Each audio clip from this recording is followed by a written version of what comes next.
The kiss lasted exactly 7 seconds too long. I counted, standing there with my beer getting warm in my hand, watching my fiancée Sloane press her lips against Carter Bellamy like she was trying to suck the soul right out of him.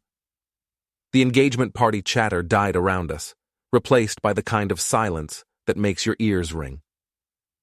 Before we dive deeper into this story, I have one small request. Please subscribe, drop a like, comment, and hit that hype button to boost this channel so more people can discover these incredible Reddit stories. It's just how I say hello to old friends. Sloane laughed when they finally broke apart, her cheeks flushed with wine and something else I didn't want to think about.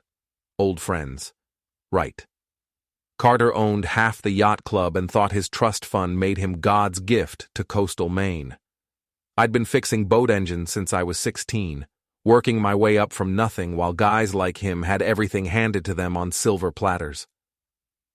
Well then, I said, setting down my beer and walking over to Maya, Sloane's maid of honor. I guess I should say hello properly too. Before anyone could process what was happening, I grabbed Maya by the waist and planted one on her that would have made a sailor blush. She tasted like champagne and shock, her hands fluttering against my chest like trapped birds. The gasps started immediately. Someone dropped a glass. I heard Mrs. Dorsey from next door make that little squeaking sound she did when the gossip was too good to contain. When I let Maya go, her lipstick was smeared and her eyes were wide as dinner plates. Sloane stood frozen, her mouth hanging open like a fish. Thanks for the party, everyone, I announced to the crowd of shocked faces filling our Victorian's front parlor. But I'm afraid the wedding's off. I walked through the stunned silence, grabbed my truck keys from the hall table, and headed for the door. Behind me, chaos erupted. Voices raised, questions flew, but I didn't stop. Not when Sloane screamed my name, not when I heard her heels clicking frantically on the hardwood as she chased after me. By the time she made it to the driveway, I was already backing out. Through the windshield, I could see her face twisted with rage and panic, her perfect makeup finally showing cracks. I rolled down the window just long enough to call out, "Check your phone, sweetheart. You left it on the kitchen counter." The look of pure terror that crossed her face told me everything I needed to know. My hands shook as I scrolled through Sloane's messages. Not from heartbreak. From rage so pure it felt like swallowing gasoline. 3 months of texts, photos that made my stomach turn. Plans laid out in explicit detail about how she'd use our marriage as a stepping stone to something better. "Eddie's so clueless," she'd written to Carter just last week. "The poor guy thinks he's getting a wife. Really, he's just getting me a financial safety net until you're ready to make this official." Carter's response made me want to put my fist through the wall. "Let him pay for the honeymoon. We'll have our own celebration when you get back." But it was Maya's involvement that really twisted the knife. Sweet, loyal Maya, who'd helped plan every detail of our wedding, who'd held Sloane's hair back when she was sick, who'd been my friend too. Or so I thought. Maya. "Eddie suspects something. You need to be more careful." Sloane. "He's too trusting. Besides, what's he going to do? He needs me more than I need him." Maya. "Still, Carter's not exactly subtle. That kiss tonight was stupid." Sloane. "Relax. After tomorrow it won't matter. Once we're married, I'll have access to everything. The house, the business, all of it. Then we can start planning my exit strategy." I sat in my truck outside the marina for 2 hours, reading every message, studying every photo, memorizing every detail of their betrayal. The engagement party was still raging at my house. I could see the lights from here, probably half the town speculating about what had happened. Let them speculate. By the time I was done, they'd have all the answers they could handle. My phone buzzed. Sloane, calling from someone else's phone. "Eddie, please, we need to talk. This is all a misunderstanding." "No misunderstanding," I said, my voice steady as granite. "I know about Carter. I know about the plan. I know Maya's been helping you. I know everything. Silence. Then, in a smaller voice, "Where are you?" "Doesn't matter. But here's what's going to happen. The wedding's canceled. The venue's canceled. The caterer's canceled. And you're going to find out what happens when you underestimate Eddie Granger." I hung up and called Cal Mason, my oldest friend, and the only person in this God-forsaken town I could trust. "Cal, it's Eddie. I need your help with something. And bring your camera." The rusty anchor hadn't changed since 1987, which was exactly why I loved it. No pretense, no yacht club bullshit, just honest drinks for honest people. Cal was already waiting in our usual booth when I walked in, his weathered face creased with concern. "Jesus, Eddie. The whole town's buzzing. What the hell happened at your party?" I slid the phone across the table. "Read." Cal's expression darkened as he scrolled through the messages. Lou, the bar owner, pretended to wipe down glasses while obviously eavesdropping. Mrs. Dorsey sat at the bar, practically vibrating with curiosity. Perfect. The town's gossip network was already assembling. "That backstabbing little—" Cal started. "Easy," I said. "We're going to handle this smart. Sloane thinks I'm just some dumb mechanic who'll roll over and take it. She's about to learn otherwise." "What do you need?" "Information first. Then we get creative." It took 3 days to gather everything I needed. Turned out Sloane had been skimming expense accounts at her PR firm for months.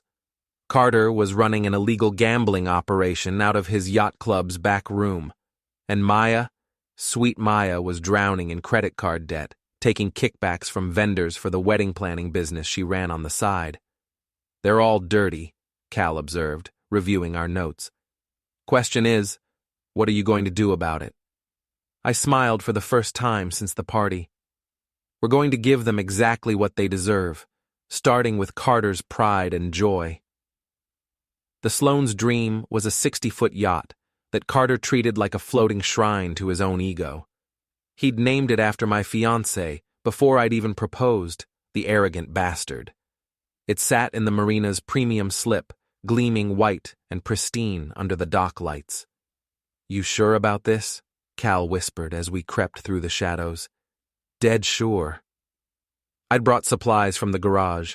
Nothing that would sink the boat or hurt anyone, but enough to make Carter's life very expensive. Sugar in the fuel tank. Paint stripper carefully applied to spell out cheater across the hull. And my personal favorite, a dozen dead lobsters stuffed into the air conditioning vents. "He'll know it was you," Cal warned as we finished our work. "Let him prove it." The explosion came at dawn. Not literal. Carter screaming at the marina manager while pointing at his ruined yacht. I watched from my office window as he stormed around the docks, his face purple with rage. By noon, he was at Sloane's apartment, and by evening, the whole town knew they were fighting. "He's blaming her," Mrs. Dorsey reported gleefully when she stopped by the garage. "Says she must have told you about the boat's name. She's saying Maya must have let something slip. They're all pointing fingers." Phase 1 complete. Time for Phase 2. I'd lived in this town my whole life. I knew every family, every secret, every connection that held the community together. Sloane was an outsider who'd moved here for work 3 years ago. She thought her looks and charm had won everyone over, but loyalty runs deeper than pretty smiles. "Eddie Granger's a good man," I overheard Mrs. Patterson telling her book club. "Worked his way up from nothing, always helped folks when they needed it. That girl must be crazy to cheat on him." The story spread like wildfire. Poor Eddie, betrayed by his scheming fiancée and her rich boyfriend. The details got juicier with each telling, and I didn't have to add a word. Small towns love a good scandal, especially when it involves taking down someone who thought they were better than everyone else. Sloane tried damage control. She showed up at the garage on Thursday afternoon, looking perfectly composed except for the desperation in her eyes. "Eddie, please. We can work this out. I made a mistake, but we can fix this." "A mistake?" "I didn't look up from the engine I was rebuilding." "Which part was the mistake?" Sleeping with Carter for 3 months or planning to rob me blind after the wedding? I never meant for it to go this far. You meant every word. I finally met her eyes. You thought I was too stupid to figure it out, too grateful for your attention to question why someone like you would want someone like me. That's not true, isn't it? I wiped my hands on a rag, taking my time. You know what the funny thing is? I actually loved you. Really loved you. I was ready to give you everything I had, everything I'd worked for. And you were just waiting for the right moment to take it all and run. Tears started down her cheeks, but I felt nothing. Eddie, please. The house is in my name. The business is in my name. The bank accounts are frozen. You want to play games? Let's play games. She left without another word, but I knew it wasn't over. Cornered animals always fight back. The attack came Friday night. I was closing up the garage when Carter appeared with 2 of his yacht club buddies, all of them reeking of expensive whiskey and entitlement. You think you're pretty clever, don't you? Carter swaggered closer, his voice slurred but his eyes mean. Messing with my boat, turning the town against us. Time someone taught you your place. My place? I set down my wrench slowly. My place is here, in the town where I was born, running the business I built with my own hands. Your place is wherever Daddy's money can buy you a welcome. He swung first, telegraphing the punch like an amateur. I'd been in enough fights growing up poor to know how to handle rich boys who thought violence was a game. One quick step aside, and Carter stumbled past me into a stack of oil cans. His friends hesitated, suddenly realizing this wasn't going to be as easy as they'd thought. That's when Maya stepped out of the shadows with her phone raised, recording everything. Perfect, I said, loud enough for the camera to pick up. Make sure you get Carter threatening me. His parole officer will love that. Parole officer? One of the yacht club boys asked. Carter's face went white. Apparently his friends didn't know about his DUI conviction from last year, or the community service he was supposed to be completing instead of running illegal poker games. You son of a bitch, he snarled, but the fight had gone out of him. Maya, I called out, you getting all this? Make sure you get the part where he admits to the gambling operation at the yacht club. The State Gaming Commission will be very interested. Maya lowered the phone, her face pale. Eddie, Save it. I know exactly what you are. They left without another word, but I could see the fear in their eyes. Good.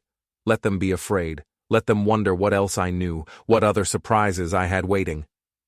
The real fun was just getting started. Monday morning, I delivered 3 packages. The first went to Sloane's boss at the PR firm, copies of her expense account fraud, her personal use of company resources, and screenshots of her texts admitting to the theft. The second went to the State Gaming Commission with detailed information about Carter's poker operation, including photos Cal had taken of money-changing hands in the yacht club's back room. The third package was personal. Maya's fiancé, Derek, was a decent guy who deserved better than a woman who'd helped destroy someone else's life for money. The evidence of her debts, her kickback scheme, and her role in Sloane's affair filled a manila envelope that I hand-delivered to his office. I thought you should know who you're planning to marry, I told him simply. By lunch, all 3 bombs had detonated. Sloane was fired in front of her biggest client, her meltdown echoing through the office building's marble lobby. Carter found his yacht club membership suspended pending investigation, his gambling buddies suddenly very interested in getting their money back. And Maya? Derek called off their engagement and kicked her out of their shared apartment, all in the space of one devastating phone call. You're destroying innocent people, Sloane accused when she cornered me at the post office that afternoon. Innocent? I laughed, and it felt good. You 3 conspired to rob me, humiliate me, and ruin my life. The only innocent person in this whole mess is me, and I'm done being innocent. This isn't over. No, I agreed. It's not. That night, they came for me. All 3 of them. desperate and dangerous, meeting at Carter's waterfront condo to plan their counterattack. I knew because I'd been watching, waiting for them to make their move. "He's got to be stopped," I heard Carter saying through the thin walls. "We need to discredit him before he destroys us completely." "How?" Maya's voice was shrill with panic. "He's got evidence of everything. The whole town loves him." "Then we make up evidence," Sloane said coldly. "Domestic violence, stalking, harassment, 3 witnesses against 1. "That's perjury," Maya protested. "It's survival," Carter snapped. "Unless you want to go to prison for fraud." I'd heard enough. Time to end this. At the Founders' Day Festival, the biggest event in our small town, I made sure Sloane, Carter, and Maya would attend. They thought they'd been invited to receive a community service award, a letter I'd forged with the mayor's letterhead and signature. Dressed up and hopeful, they climbed the stage at 2 o'clock sharp. That's when I took the microphone. "Thank you all for coming," I said, as their smiles froze. "These 3 really have made outstanding contributions, showing us what betrayal looks like." I played their recorded voices over the speakers, Sloane mocking me as her financial safety net, Carter planning their secret celebration, Maya warning her to be careful. The crowd turned silent, then furious. I revealed their crimes, Sloane's embezzlement, Carter's gambling, Maya's kickback scheme, and held up the evidence for all to see. Carter tried to shout me down until I mentioned the recording of him plotting to frame me. The sheriff and investigators were already there. When I said, "The party's over," the crowd erupted in cheers as they were led away in disgrace. Months later, Sloane was in prison, Carter under house arrest, Maya gone for good. Me? I rebuilt my life without them, surrounded by loyalty, truth, and the quiet satisfaction that sometimes the good guys really do win. The end. Don't forget to hit like, subscribe, and turn on the bell so you don't miss the next story. Write in the comments from which city you are watching.